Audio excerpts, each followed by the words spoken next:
지켜볼 것입니다. 여겨들 것입니다. 기대할 것입니다. 희망할 것입니다. 이 지도자는 조국의 개변을 선택할까요? 그래서 새로운 세계의 성원이 될까요? 조국 인민들의 영웅이 될까요? 그는 평화와 악수를 할까요? 그리고 전대미문의 번영을 누릴까요? 번영과 훌륭한 삶과 아니면 심각한 고립. 어떤 길을 선택할까요? 도널드 트럼프 대통령과 김정은 위원장이 역사를 개조하는 회담을 합니다. 태양 속에 빛나는 하나의 순간, 하나의 선택, 이것이 현실이 될까요? 미래는 아직 쓰여지지 않았습니다.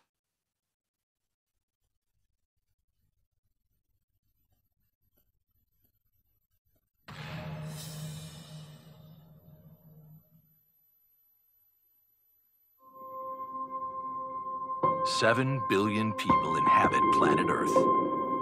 Of those alive today, only a small number will leave a lasting impact.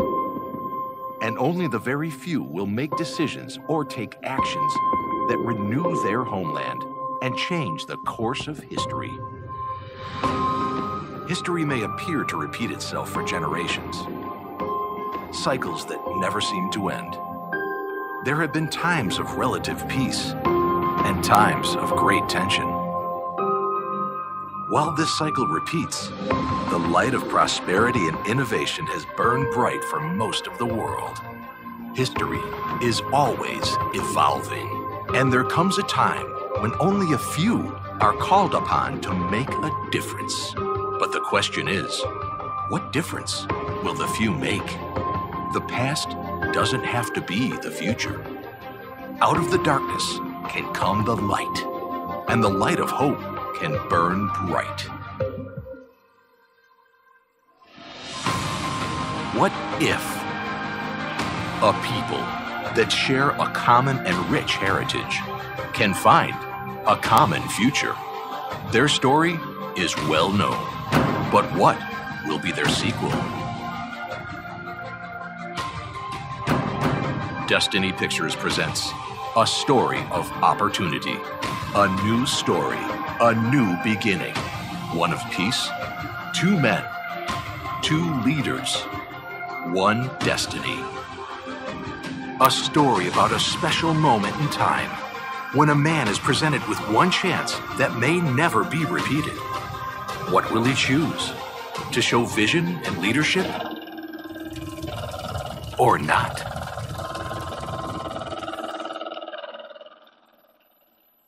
There can only be two results.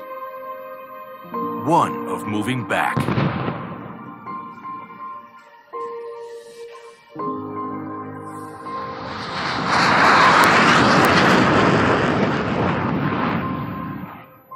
or one of moving forward.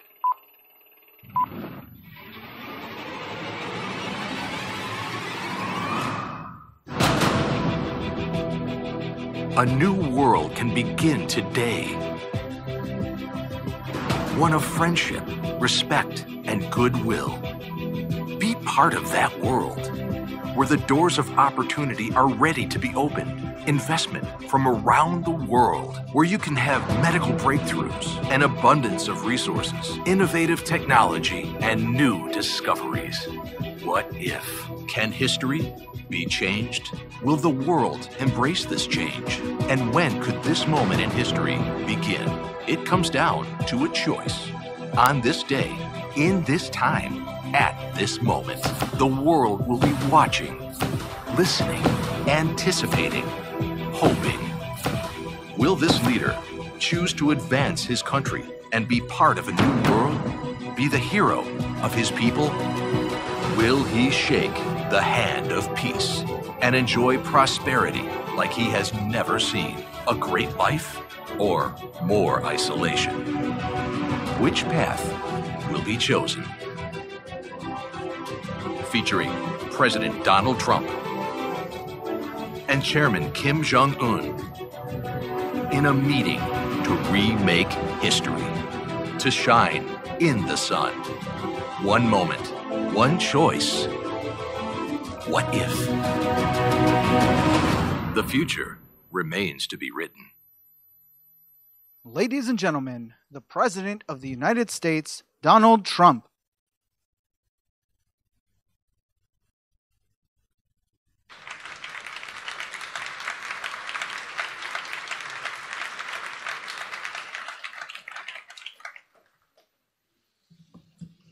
Well, thank you very much, everybody. We appreciate it. We're getting ready to go back. Had a tremendous 24 hours. We've had a tremendous 3 months, actually, because this has been going on for quite a while. That was a tape that we gave to Chairman Kim and his people, his representatives, and it captures a lot, captures what could be done. And that's a great place, has the potential to be an incredible place between South Korea, if you think about it, and China. It's got tremendous potential, and I think he understands that, and he wants to do what's right.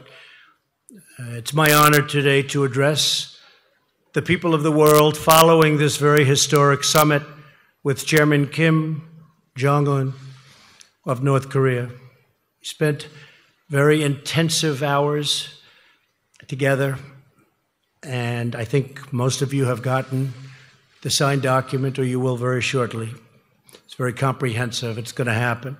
I stand before you as an emissary of the American people to deliver a message of hope and vision and a message of peace.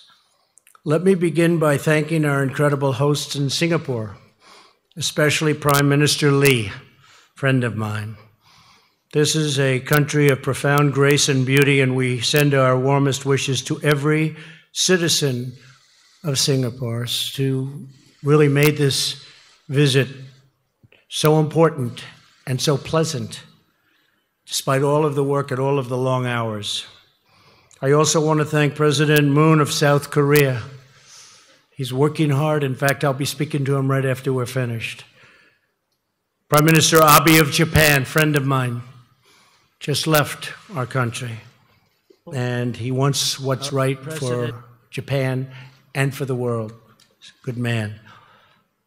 And a very special person, President Xi of China, who has really closed up that border.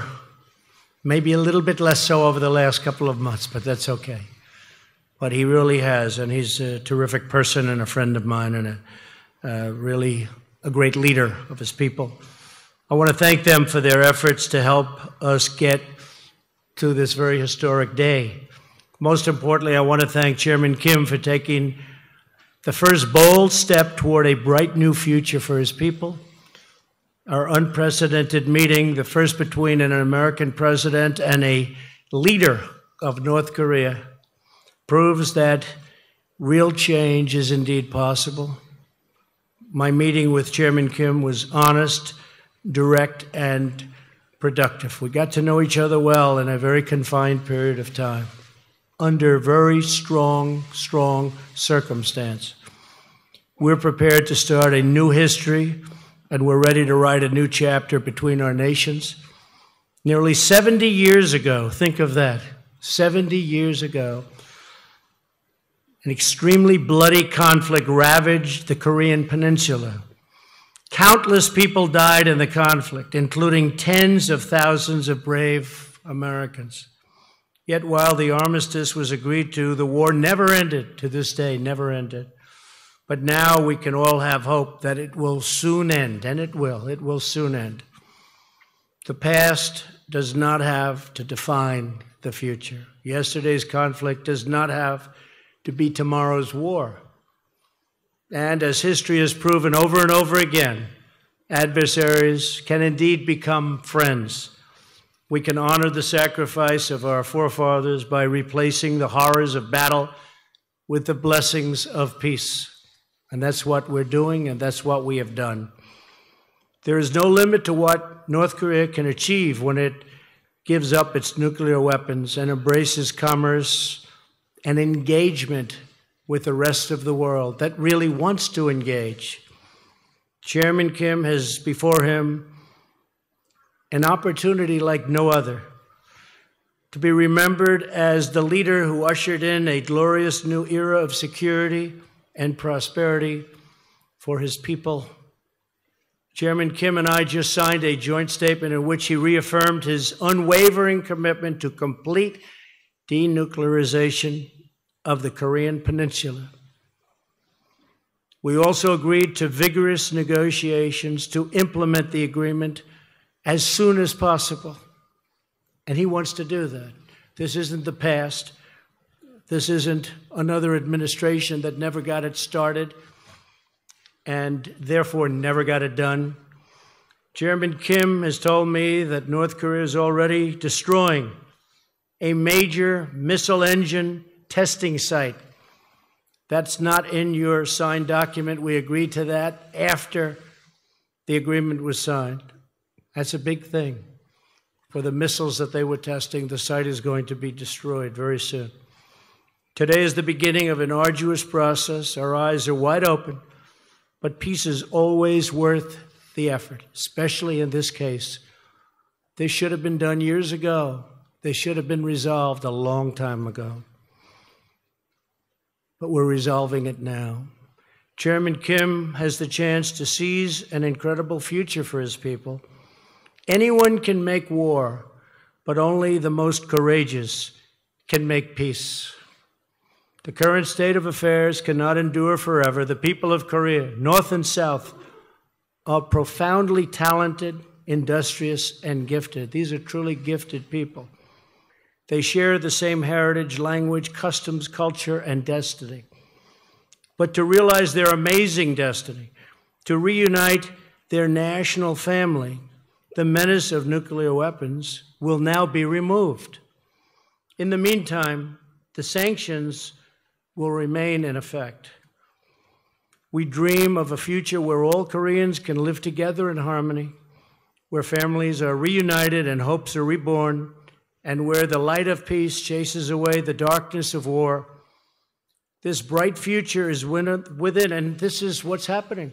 It is right there. It's within our reach. It's going to be there. It's going to happen. People thought this could never take place. It is now taking place. It's a very great day. It's a very great moment in the history of the world. And Chairman Kim is on his way back to North Korea. And I know for a fact, as soon as he arrives, he's going to start a process that's going to make a lot of people very happy and very safe. So it's an honor to be with everybody today. The media, it's a big gathering of media, I will say. Makes me feel very uncomfortable. But it is what it is. People understand that this is something very important to all of us, including yourselves and your families. So thank you very much for being here. We'll take some questions. Wow.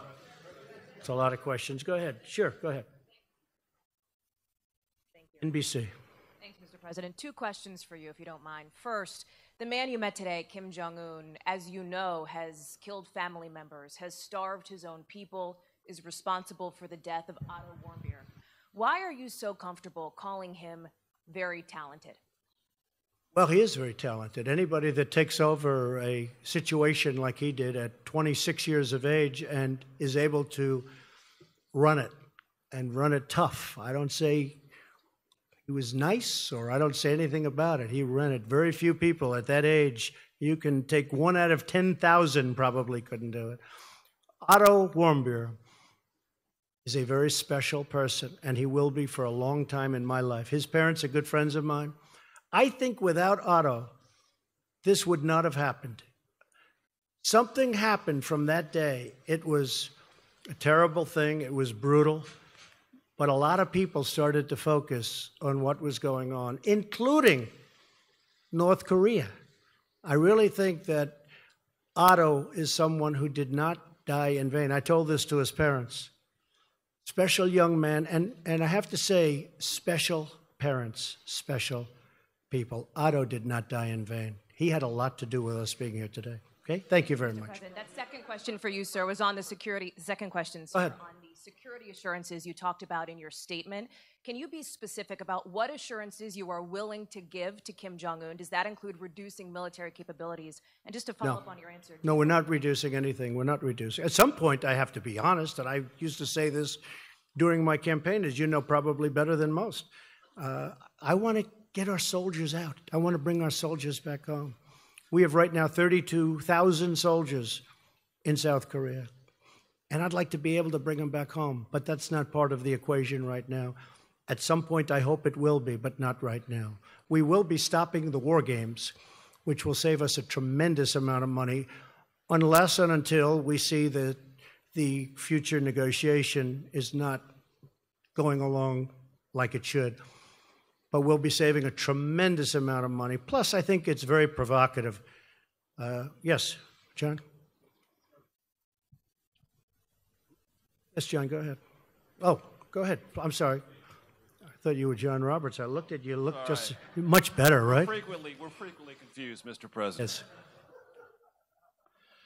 Yes. Mr. President, the joint statement does not talk about verifiable or irreversible denuclearization. Yeah. Is that a concession on the part of the United States? No, not at all, because if you look at it, I mean, it said we are going to, let's say here, it will be gone. I don't think you can be any more plain than what we're asking. Issues related to the establishment of the new U.S. DPKR relations, the building. We talk about the guarantees, and we talk about unwavering commitment to the complete denuclearization of the Korean Peninsula. This is the document that we just signed. Did you discuss with Chairman Kim methods to verify, either with the United States or international organizations, that very process? And do you Yes, have a we did. timetable Yes, we in mind? did. And we'll Can be you relay verifying. that to us? Yeah, we'll be verifying. It'll be verified. How is that going to be achieved, Mr. President? Well, it's going to be achieved by having a lot of people there. And as we develop a certain trust, and we think we have done that, Secretary Pompeo has been really doing a fantastic job, his staff, everybody. As we do that, we're going to have a lot of people there, and we're going to be working with them on a lot of other things. But this is complete denuclearization of North Korea, and it will be verified. Will those people be Americans or international?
Secretary Pompeo has been really doing a fantastic job, his staff, everybody. As we do that, we're going to have a lot of people there, and we're going to be working with them on a lot of other things.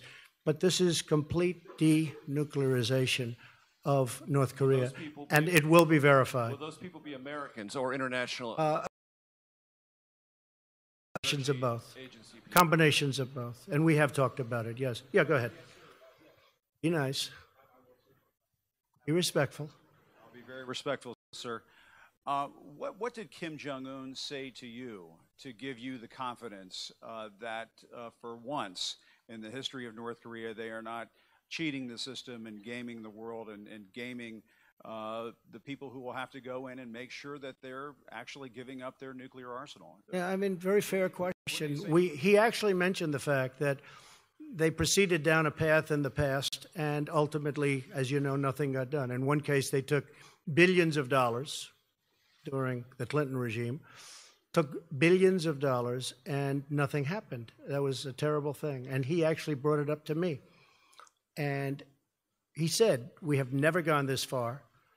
I don't think they've ever had the confidence, frankly, in a president that they have right now for getting things done and having the ability to get things done.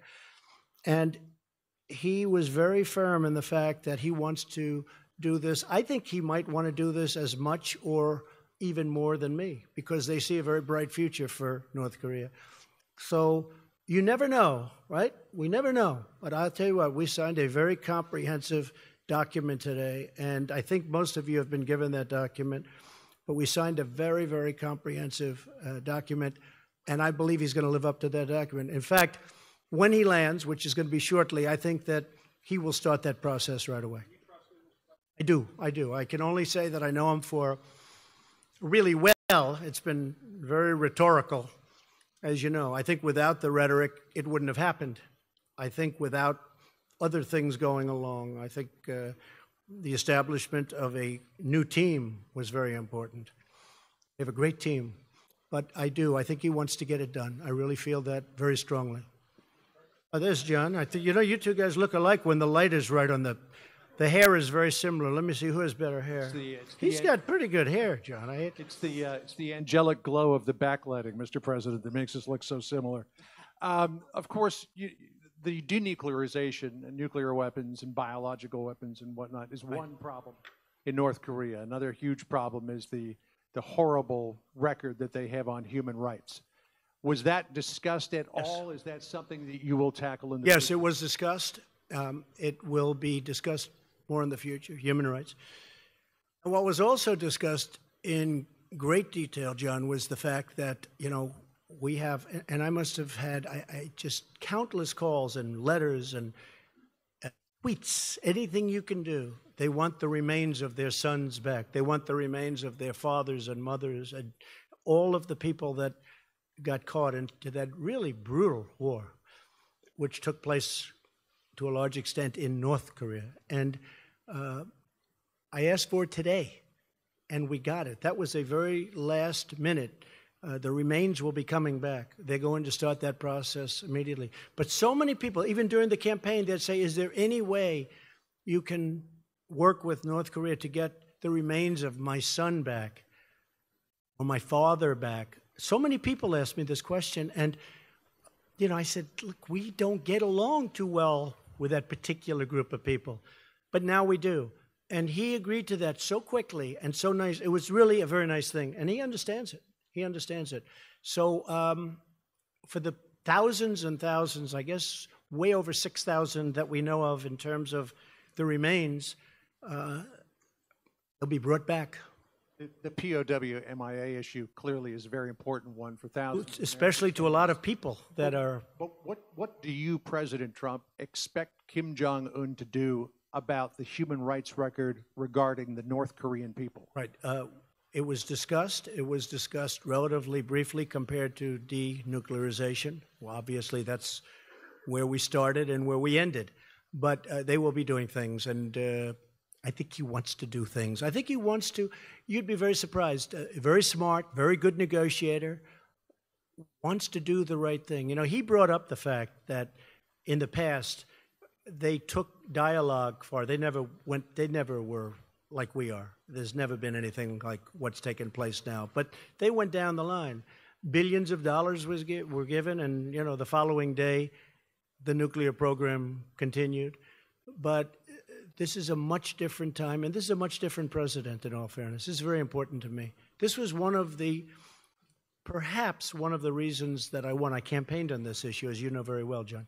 Okay, whoever those people are, I cannot see you with all the lights, but you don't look like either of the two. Yeah, go ahead. Sure, go ahead. Thank you, Mr. President. And first of all, congratulations. Thank you very much. Appreciate it. Did you touch on the issue of peace treaty, and also will you travel to Pyongyang anytime soon? Well, at a certain time, I will. I said that will be a day that I look very much forward to at the appropriate time. And I also will be inviting Chairman Kim at the appropriate time to the White House. I think it's really going to be something that will be very important. And he has accepted. I said at the appropriate time. We want to go a little bit further down the road. But what we signed today was a lot of things included. And then you have things that weren't included that we got after the deal was signed. I've done that before in my life. And we didn't put it in the agreement because we didn't have time. And I think most of you have been handed out the agreement or soon will. But oh, you have not? Okay, well, if you could have those agreements passed out. We just finished them just a little while ago. But if you could have the agreements passed out, you'll see what we're talking about. Yes, sir, go ahead. I want to second the congratulations, President. Thank you. What part did Japan play, and did the abduction issue come up? And yes. Also, the fate of the Christians. And the follow-up question is, when will you be doing an interview with Japanese TV? 50,000 American troops are in Japan. That's true. Again. 50,000 great troops, that's true. Yeah, it did. Abduction, absolutely. As Prime Minister Abe's, one of his, certainly, other than the whole denuking subject, certainly I would say his main point. And I brought it up, absolutely. And they're going to be working on that. It will be. We didn't put it down in the document, but it will be worked on. Christians, yes, we brought it up very strongly. You know, Franklin Graham spent and spends a tremendous amount of time in North Korea. He's got it very close to his heart. It did come up, and things will be happening. Okay? Thank you. Great question. Yes, John, go ahead.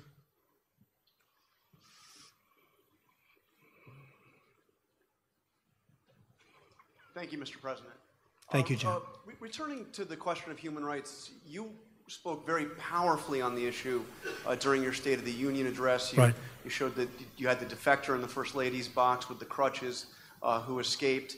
And you, at that point, said that North Korea has more brutally oppressed its people than any other regime on earth.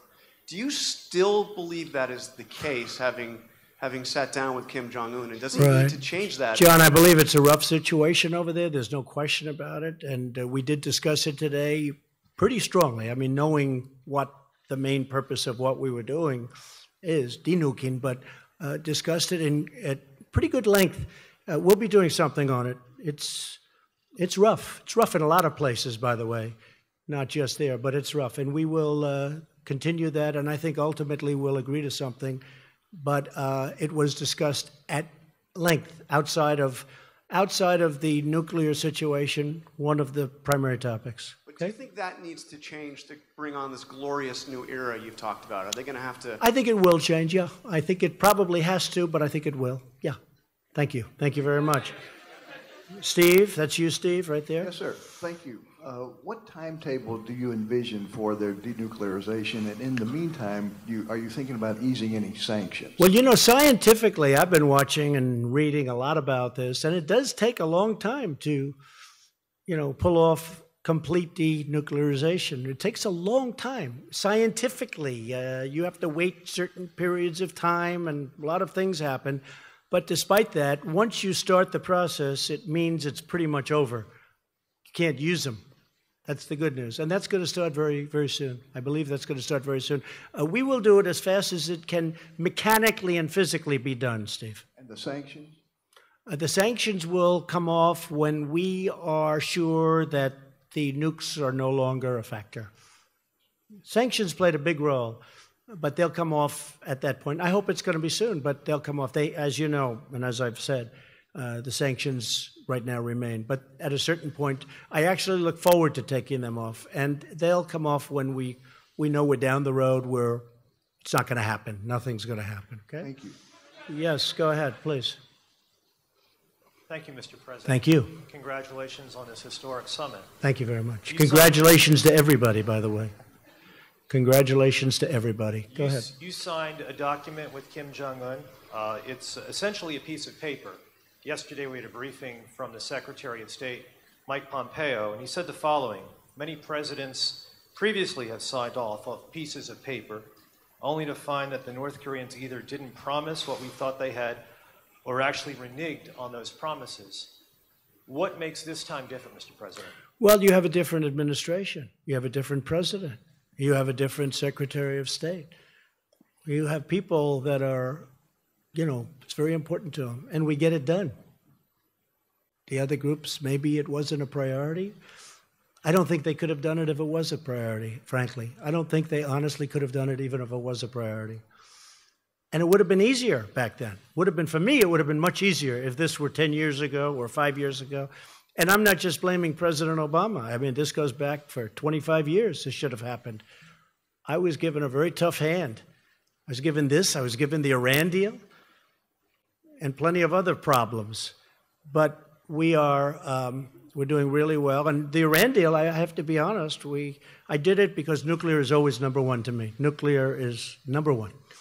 But on the Iran deal, I think Iran is a different country now than it was 3 or 4 months ago. I don't think they're looking so much to the Mediterranean. I don't think they're looking so much at Syria like they were with total confidence. I don't think they're so confident right now.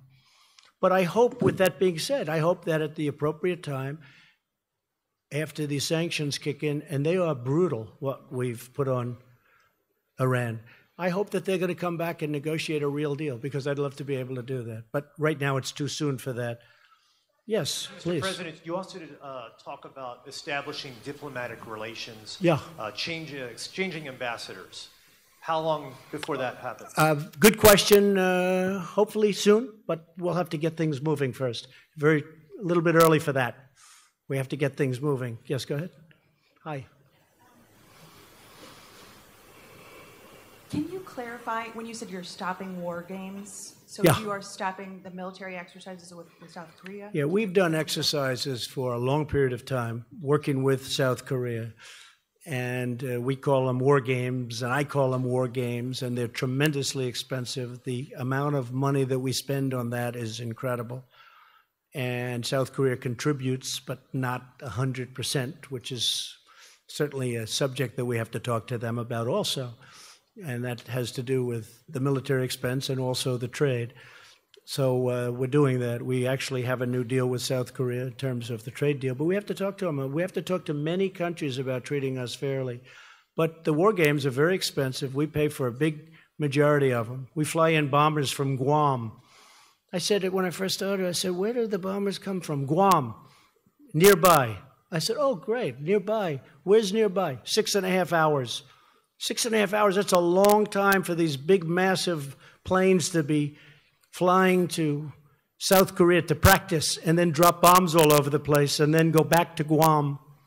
I know a lot about airplanes. It's very expensive.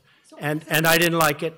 And what I did say is, and I think it's very provocative. I have to tell you, Jennifer, it's a very provocative situation when I see that, and you have a country right next door.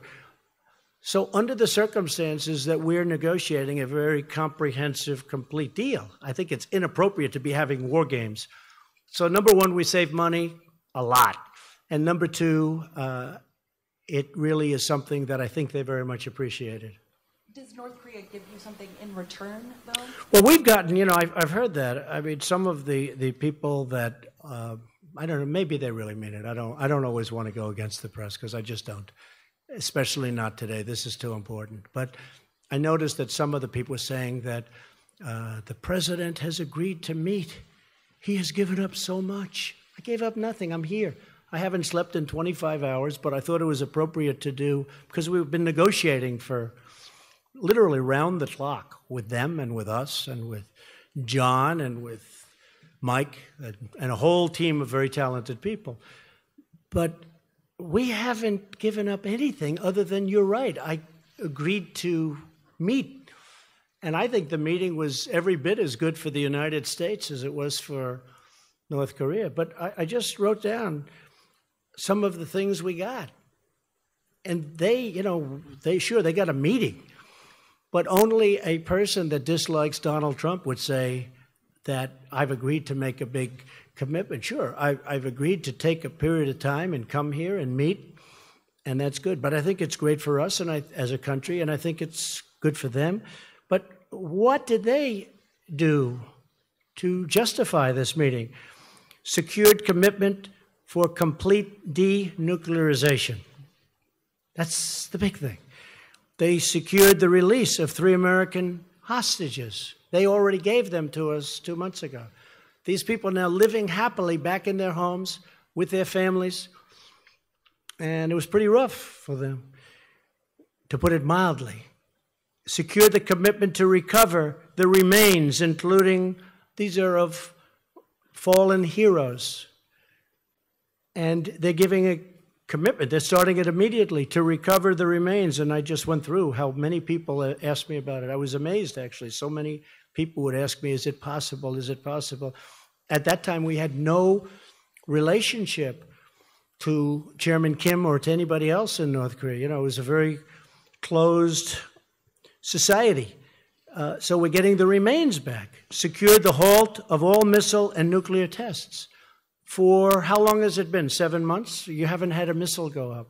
For 7 months, you haven't had a nuclear test. You haven't had a nuclear explosion. I remember a nuclear event took place, 8.8 on the Richter scale. And they announced, I heard it on the radio, they announced that a massive, earthquake took place somewhere in Asia.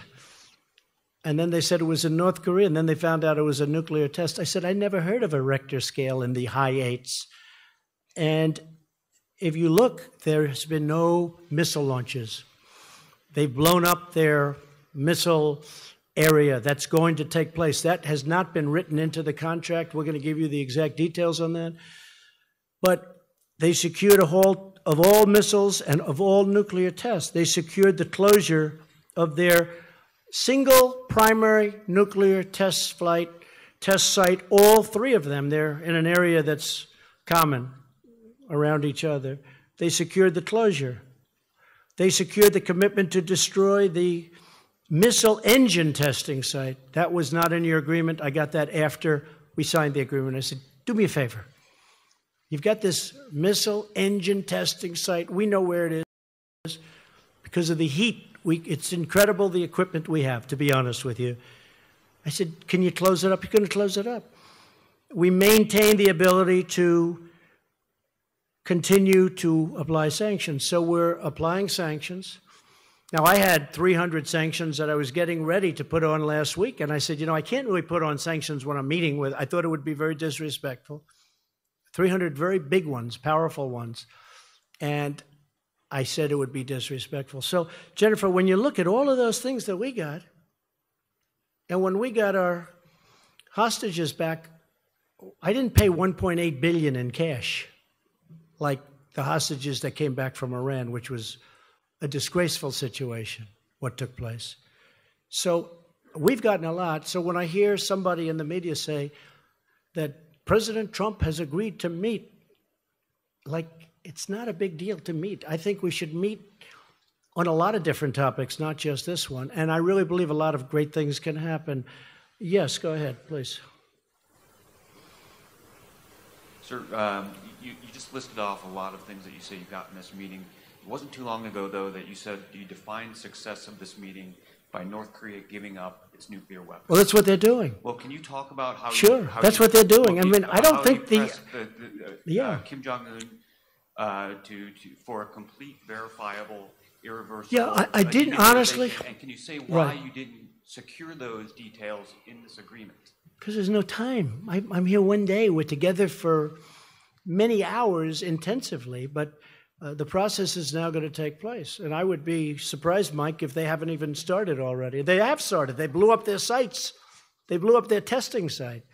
So, but I will say, he knew prior to coming, this wasn't like a surprise. It wasn't like we'd never discussed it.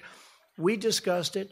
Mike discussed it very strongly with his counterpart in North Korea. They knew that this was, let's say they didn't agree to that, I couldn't sign any agreement. There was no agreement that could have been signed. So they understood that.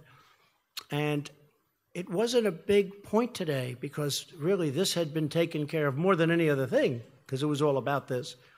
This has been taken care of before we got here. So when we brought that up today, you see the language, it's very strong. It's in the document. Yes, ma'am. Thank you, Mr. President. Could you talk about the military consequences for North Korea if they don't follow through on the commitments that you're talking about? Well, I don't want to talk. Yeah, I know. That's a tough thing to talk about because I don't want to be threatening. I don't want to be threatening. They understood that. And you've seen what was perhaps going to happen. And you know, Seoul has 28 million people. We think we have big cities. You look at New York where it has 8 million people. We think it's a big city. Seoul has 28 million people. Think of that. And it's right next to the border. It's right next to the DMZ. It's right there.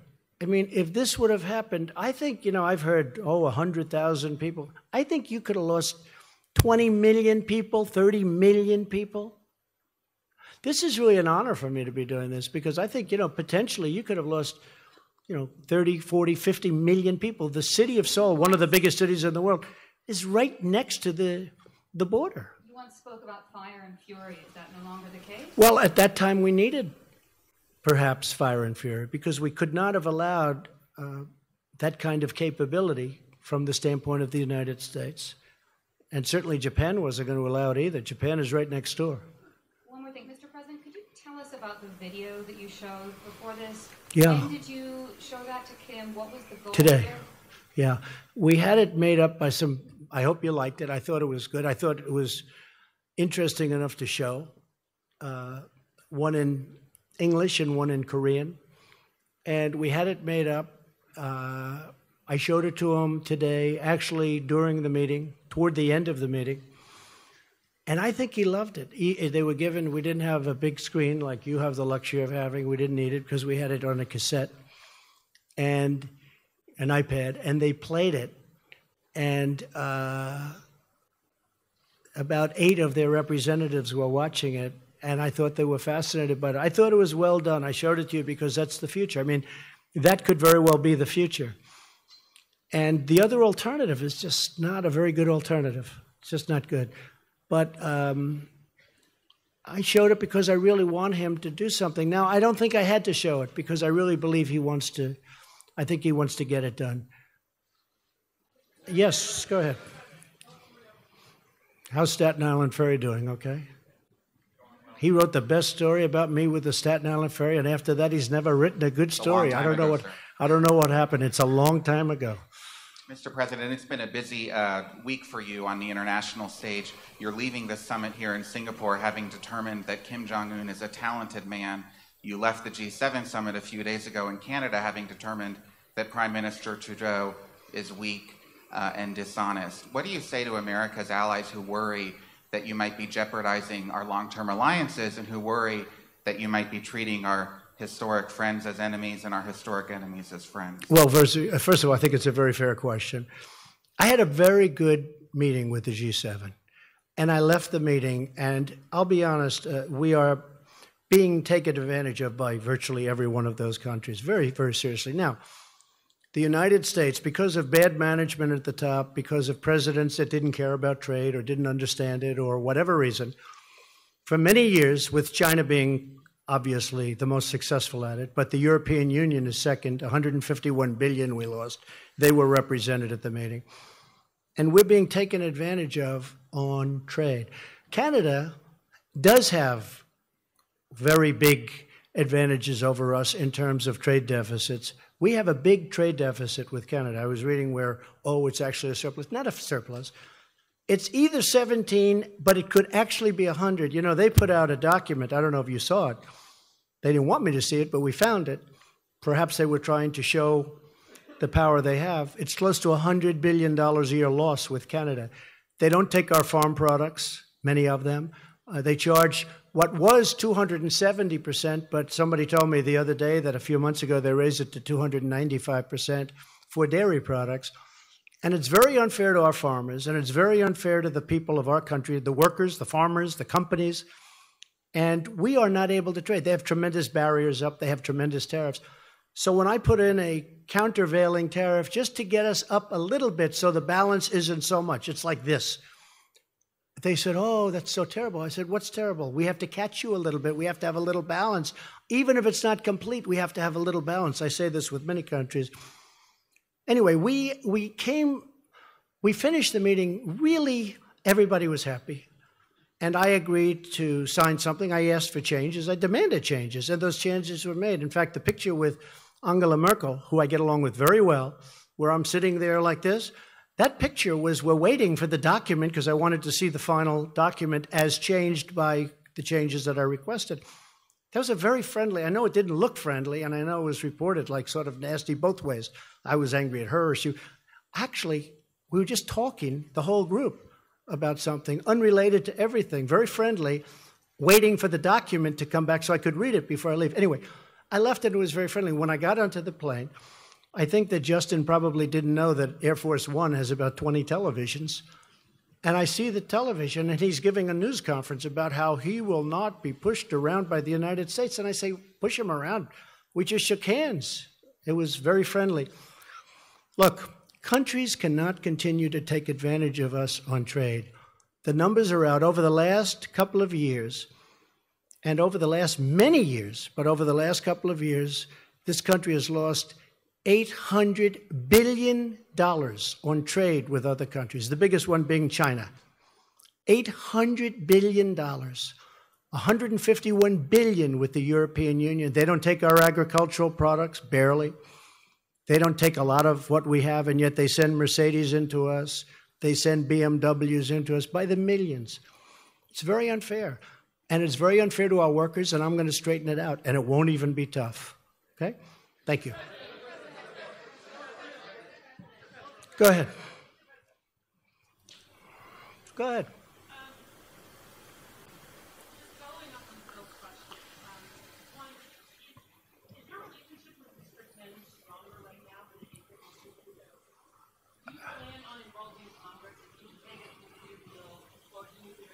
I would like to involve Congress, yes. And no, I have a good relationship with Justin Trudeau. I really did. Other than he had a news conference that he had because he assumed I was in an airplane and I wasn't watching. He learned that's going to cost a lot of money for the people of Canada. He learned, you can't do that. You can't do that. We left. We had a very good relationship. I've had a good relationship with Justin. I have a good relationship with all. I have a very good relationship with Angela Merkel. But on NATO, we're paying 4.2%. She's paying 1% of a much smaller GDP than we have. We're paying 4.2% on a much larger. We're paying for, I mean, anyone can say from 60 to 90% of NATO. And we're protecting countries of Europe. And then on top of it, they kill us on trade. So you just can't have it that way. It's unfair to our taxpayers and to our people. But no, I have a good relationship with Justin, and I have, I think, a very good relationship with Chairman Kim right now. I really do. I think, I hope it's good, because if it is, we're going to solve a very big problem. I think we've gone a long way to solving it today. Should we keep going for a little while? I don't know. It's up to the legendary Sarah Huckabee Sanders. Should we keep going, Sarah? Okay, we'll go. Well, I don't care. Hey, you know, it just means we get home a little later in the evening, right? Yeah, go ahead. Sure, go ahead. Go ahead. Hi, Mr. President. How are you? I'm nice, good. Nice From to the see Straits Times of Singapore. Welcome to the country. Thank you very much. I hope you enjoyed our food. Beautiful country, I did. I just wanted to find out, you described this as a process. What is the immediate next step? Is there some ongoing dialogue? Yes. Oh, we're getting together next week to go into the details. And that's our Secretary Pompeo, level. yeah, next week with John Bolton and our entire team to go over the details and to get this stuff done. We want to get it done. He wants to get it done. We're also working very much with South Korea. We're working with Japan. We're working with China to a lesser extent, but we're working with China. And you're coming back to Singapore? I would come back gladly. Your Prime Minister was fantastic. We were with him yesterday. He's done a great job. It was very welcoming. It really probably it probably made a difference, actually. It's a great place. Thank you very much. Thank you, Mr. Yes, ma'am. President. Thank you, Mr. President. What was it about that first interaction with Chairman Kim this morning that made you decide not to walk away after you said that you would know within the first minute if he was sincere? I've said that about relationships. I've said that about people. You know, in the first second, now I was generous, I said 5 seconds, but you know, in the first second, in some cases, sometimes that doesn't work out, but sometimes it does. From the beginning, we got along, but there's been a lot of groundwork. This wasn't like we went and we started talking about, as you know, right? We didn't just come in and start talking about these very complex subjects that have been going on for 70 years. We've been discussing this for months. And, you know, once the rhetoric stopped, once they did a great thing. You know, North Korea did a great thing by going to the Olympics, because the Olympics, and President Moon will tell you this, the Olympics was not exactly doing great. People didn't feel like being bombed out of the opening ceremonies. You know, they weren't exactly selling tickets. And as soon as the Chairman Kim, said, let's participate in the Olympics, it sold like wildfire and was a great success as an Olympics. It was a great success. He did a great thing. But since that time, pretty much since that time, because as you know, a delegation came from South Korea who had just met with North Korea. They came to the White House. They told me lots of things, including the fact that they'd be willing to denuke. We have one of their great people here today, that they were willing to denuke. And once that started, we have been really talking about that from the end of the Olympics, when the whole delegation came to say various things, including denuking. If I may, a second question. In the document that you signed earlier today, North Korea agreed to commit to denuclearization. To borrow a phrase that you have used to criticize your predecessors and political opponents, how do you ensure that North Korea is not all talk, no action? Well, I think, can you ensure anything? Can I ensure that you're going to be able to sit down properly when you sit down? I mean, you can't ensure anything. All I can say is they want to make a deal. That's what I do. My whole life has been deals. I've done great at it. And that's what I do. And I know when somebody wants to deal, and I know when somebody doesn't. A lot of politicians don't. That's not their thing. But it is my thing. I mean, again, this really could have been done, I think, easier a long time ago. But I know I just feel very strongly, my instinct, my ability or talent, they want to make a deal. And making a deal is a great thing for the world. It's also a great thing for China, because I can't imagine that China is happy with somebody having nuclear weapons so close. So, China was very helpful. So I think he wants to make a deal. Can anybody be certain? But we're going to be certain soon, because the negotiations continue. Okay, thank you very much. Go ahead. You mentioned that you have raised extensively the issue of human rights with Chairman Kim. I wonder what you would say to the group of people who have no ability whatsoever to hear or to see this press conference, the 100,000 North Koreans kept in a network of gulags. Have you betrayed them by legitimizing the regime in Pyongyang? No, I think I've helped them, because I think things will change. I think I've helped them. There's nothing I can say. All I can do is do what I can do. We have to stop the nuclearization. We have to do other things, and that's a very important thing. So at a certain point, hopefully you'll be able to ask me a much more positive question or make a statement. But not much I can do right now. At a certain point, I really believe he's going to do things about it. I think they are one of the great winners today, that large group of people that you're talking about. I think ultimately they're going to be one of the great winners as a group. Yes, sir, go ahead. Go ahead. Yeah. Would you ever consider removing the sanctions without significant improvement in the human rights situation? No, I want significant improvement. I want to know that it won't be happening. And again, once you start that process, there'll be a point at which, even though you won't be finished for a while because it can't happen scientifically or mechanically, but you're not going to be able to go back. Once we reach that point, I'll start to give that very serious thought. Yes, go ahead. Go ahead. Go ahead. You first. Mr. President, did you also discuss the cost of denuclearization and how North Korea is about to foot the bill while the crippling sanctions remain in place? I'm from Channel News Asia, Singapore. Well, I think that South Korea and I think that Japan will help them very greatly. I think they're prepared to help them. They know they're going to have to help them. I think they're going to help them very greatly. We won't have to help them. The United States has been paying a big price at a lot of different places, but South Korea, which obviously is right next door, and Japan, which essentially is next door, they're going to be helping them, and I think they're going to be doing a very generous job and a terrific job. So they will be helping them. And yes, ma'am, go ahead, behind, yes. Thank you, Mr. President. Thank you. I'd like to follow up on Steve's question. He asked you how long it would take to denuclearize the Korean Peninsula. You said a long time. What does that mean? Well, I don't know when you say a long time. I think we will do it as fast as it can be done scientifically, as fast as it can be done mechanically. I don't think, I mean, I've read horror stories. It's a 15-year process, okay? Assuming you wanted to do it quickly, I don't believe that. I think whoever wrote that is wrong. But there will be a point at which, when you're 20% through, you can't go back. I had an uncle who was a great professor for, I believe, 40 years at MIT, and I used to discuss nuclear with him all the time. He was a great expert. He was a great, brilliant genius, Dr. John Trump at MIT. I think he was there 40 years, I was told. In fact, the head of MIT sent me a book on my uncle.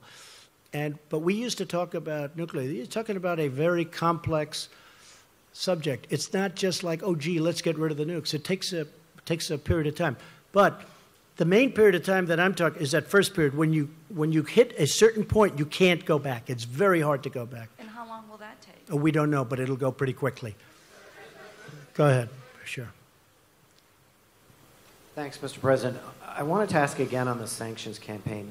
You alluded at the very beginning that the Chinese are not doing as great a job securing the border as they were before. You expressed, some doubts when Kim went to see President Xi. The Russian foreign minister was in Pyongyang and said there shouldn't be any sanctions while these negotiations are underway. And the South Koreans are now talking about restoring some form of trade. So with all of those players appearing to be moving toward eroding sanctions, how can you keep the sanctions regime in place? What leverage do you have on these countries? Well, I think we have a lot of leverage. I think we have tremendous leverage. I do believe that China, despite my relationship with President Xi, a man who I told you I have great respect for and like also a lot, we're having very tough talks on trade. And I think that probably affects China somewhat, but I have to do what I have to do. And I think over the last 2 months, the border is more open than it was when we first started. But that is what it is. We have to do it. We have a tremendous deficit in trade, commonly known as a trade deficit. We have a tremendous deficit in trade with China. We have to do something about it. We can't continue to let that happen. And I think that has had an impact on my relationship in terms of the border. I don't think it has a relationship, I don't think it affects my feeling or my relationship to President Xi, but when we first started, we weren't ready to go that route. And as we started preparing and getting ready to do that, I think that's had an impact on, frankly, the border, which is a shame. But I have to do it. I have no choice. For our country, I have to do it. South Korea will do whatever's necessary to get a deal done. If that means we can't trade, they're not going to trade. They're definitely not going to trade. If they think, and they would do this with our concurrence, if they think that they can do some work because we're very far down the line, we're actually very far. That document, when you read it today, that's far down the line. That's not something that just happened to be put together. This was done over months. And again, the rhetoric was important and the sanctions were important. I don't even know which one was more important. They were both important. Yeah, go ahead. Mr. President, David Sanger for the New York Times. I was wondering if you could give us some sense of whether the Chairman Kim told you how many nuclear weapons he believes he's made, whether he's willing to turn those over first, and then whether in your mind you need to do more than was done in the Iran deal for actually dismantling both the uranium and the plutonium processes. and whether or not you've had a sense that Chairman Kim really understood what that involves and had a timetable in his own mind of shutting that. Well, David, I can tell you he understands. He understands it so well. He understands it better than the people that are doing the work for him. That is an easy one. As far as what he has, it's substantial, very substantial. The timing will go quickly. I believe you'll see some good action. I mean, as an example, one of the things with the missile site, I think you're probably surprised to hear that. That was a throw-in at the end, the missile site. But I really believe, David, that it's going to go very quickly. I really believe that it's going to go fast. And it is a very substantial arsenal. There's no question about it. You know, I used to say, maybe it's all talk and no action. But we have pretty good intelligence into that, although probably less there than any other country. You understand that maybe better than anybody in the room. Probably less there than any other country. But we have enough intelligence to know that what they have is very substantial.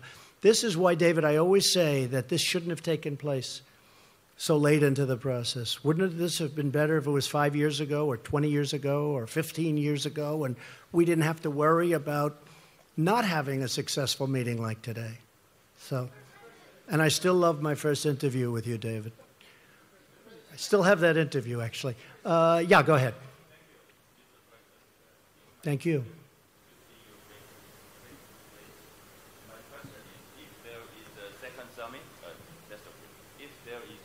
Summit with Chairman Kim Jong-un, will it be in Pyongyang or Washington? We haven't set that up.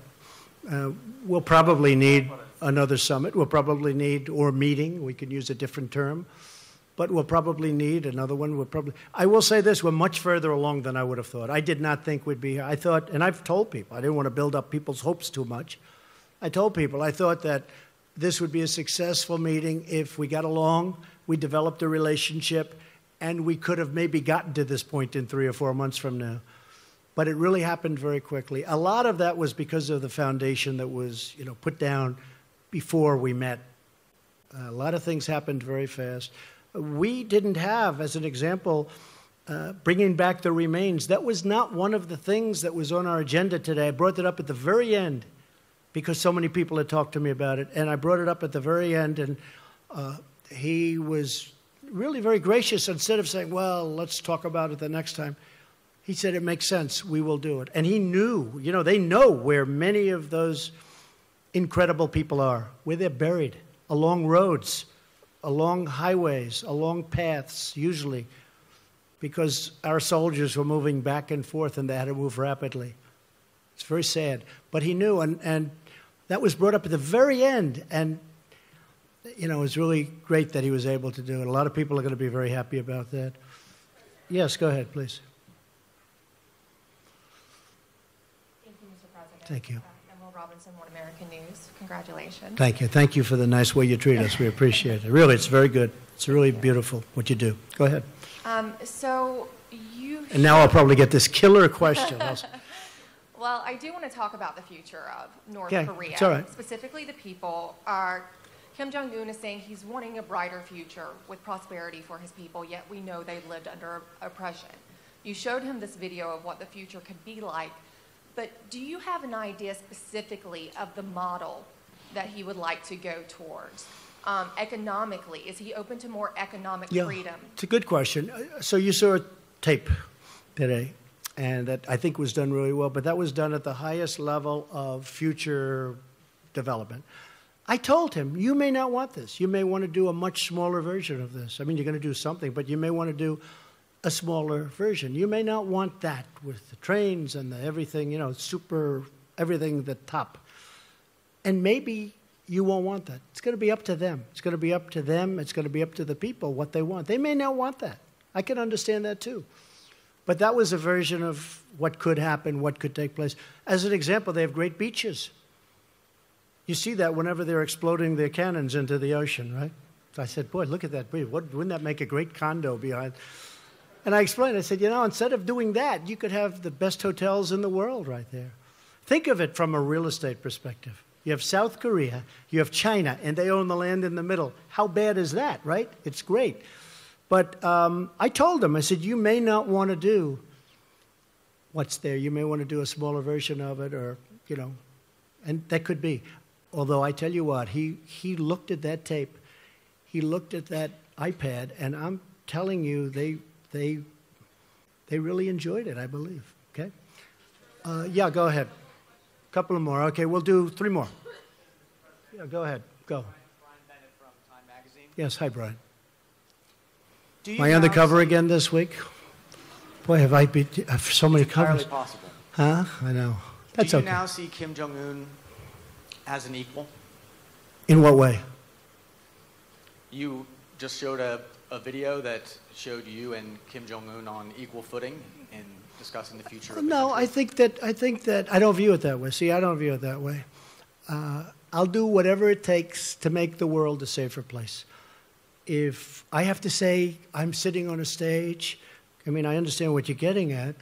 If I have to say I'm sitting on a stage with Chairman Kim, and that's going to get us to save 30 million lives, could be more than that, I'm willing to sit on the stage. I'm willing to travel to Singapore very proudly, very gladly. Again, I you know, other than the fact that it is taking my time, they have given up a tremendous amount. They've given it up even before, and even add the Olympics to it. You know, you could add the Olympics to the question. They went to the Olympics. They took an Olympics that was going to be a massive failure, that maybe wouldn't have even opened, and they made it a tremendous success by agreeing to participate. Add that to the list of things that they've done. So, Brian, if I can save millions of lives by coming here, sitting down, and establishing a relationship with someone who's a very powerful man, who's got firm control of a country, and that country has very powerful nuclear weapons, it's my honor to do it. Are you concerned that the video you just showed could be used by Kim as propaganda to show him as... No, I'm not concerned at all. We can use that video for other countries. Go ahead. Mr. President, in the year 2000, President Clinton got a request by Kim Jong-il. Got impressed? Got a request from Kim Jong-il to travel to Pyongyang and meet him. And Clinton refused. He sent Secretary of State Albright. Yeah, he did a great deal. And he spent $3 billion and got nothing. They started making nuclear weapons. Mr. President, you, on the other hand, got the request and right away went here to meet him. And do you understand those people who say that you gave him the ultimate present, a legitimacy to a regime who oppress its people without an ongoing process before you, as the US president, as the leader of the free world, meet, shake hands with this leader of North Korea who is perceived to be oppressing brutally his own people? Okay, good. I think we just answered the question. But do you understand this I understand it much better than you do. Okay. Yeah, go ahead. Go ahead. Thank you very much. Yes. Mr. President, Eliana Johnson with Sure. Politico. Hi. Hi. You mentioned a couple specific concessions that you got from Kim, the return of remains and the destruction of the nuclear site. And I know you said that was And an much add-on. more, and much more than that. Yeah, I know you said the last thing was an add-on and it wasn't in the agreement, but that he gave you his word. If he doesn't follow through on these things, what are you prepared to do in response, and will you lose faith in this process? No, I think he'll do it. I really believe that. Otherwise, I wouldn't be doing this.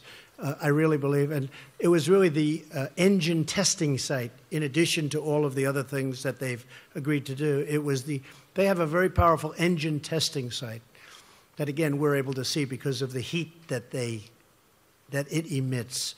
And yeah, I'm able to, I'm very happy. I'll tell you what, I'm very happy with those 2 points, the 2 points you mentioned, but I think you might be referring to the thing that's not in, which is the engine testing site. Honestly, I think he's going to do these things. I may be wrong. I mean, I may stand before you in 6 months and say, hey, I was wrong. I don't know that I'll ever admit that, but I'll find some kind of an excuse. Okay, one more. Come on. Yeah, go ahead. Go ahead, sure. Thanks, Mr. President. Thank you. Thank you. Jennifer Chen with Shenzhen Media Group China. I just would like to know, will you call Chinese President Xi when you come back to DC Yes. to discuss about achievements you made today with Yes. Chairman Kim. And I will. What's your expectation about China's role to accelerate the process to establish a long-term peace mechanism? Well, my expectation about China is that China is a great country with a great leader and a friend of mine. And I really believe that he's happy that we've made this kind of progress. And I've heard from him. But I will be calling him very shortly, maybe even before I land. Okay? And I have to say, you know, and the United States is a great country. And we have set records economically, over $7 trillion in net worth addition to what we have. And we are almost twice the size, the economy of the United States. Nobody talks about this because you do hear a lot about China, rightfully so. But the United States now is almost twice the size of the economy of China. We have a great country, and we're on a correct path. Okay, one more, that'll be it. Oh, South Korea? Where's South Korea? I think you deserve, go ahead, go. You deserve one, yes. You deserve one. I've got two questions for you, Mr. President. First, you Speak mentioned earlier right that English. you're going to talk with South Korean President Moon Jae-in over the Yes. phone. What do you plan to discuss with him? I just want to tell him about the meeting, very successful, and he'll be very much involved in the final negotiation. He's a very, very fine gentleman, also a friend of mine, and I look forward to speaking to him. He'll be very happy when he hears about, I've already sent word to him about what happened. I sent the document to him, actually, and all of the details behind the document. So I'll be talking to him very shortly. If I may ask another question, in signing the peace treaty, do you plan to work this out with North Korea's Chairman Kim only, or what do you think about the involvement of South Korea and China as the signatories? I'd like to have them involved also. There's a question as to both of whether or them. not we're supposed to or whether or not we legally have to. I don't care. I think it would be great to have China involved and also, of course, South Korea. Okay?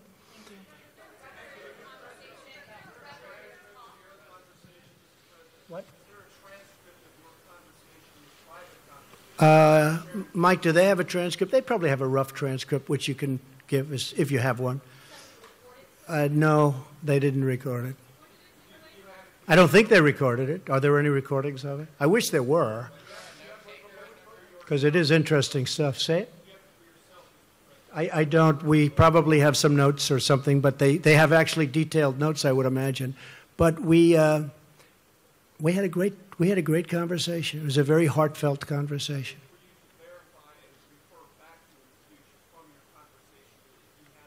Yeah, well, I don't have to verify because I have one of the great memories of all time, so I don't have to. Okay. Okay.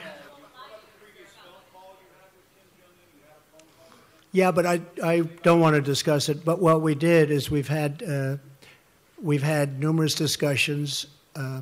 We've had very important relationships established at Mike's level and other levels. In fact, a couple of people are here from, as you know, from North Korea. They're in the room. We have a few people in the back also from the room.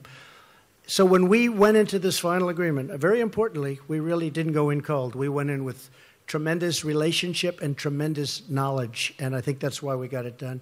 So I'm going to head back. I don't know about you folks, but it's been a long time since I've taken it easy. So now we can take it a little bit easy, and then the work begins again. And I appreciate everybody being here. I hope we've answered your questions.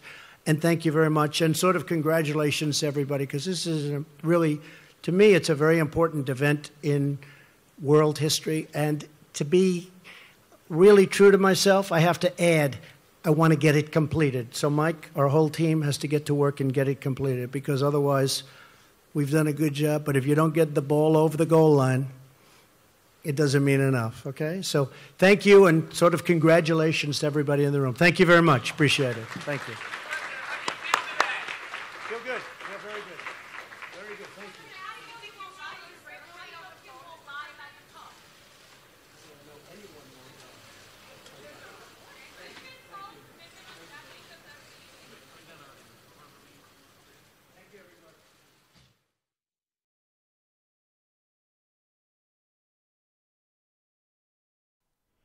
All right, folks, thank you very much for joining us and choosing us as your stream of choice. We apologize for that small hiccup.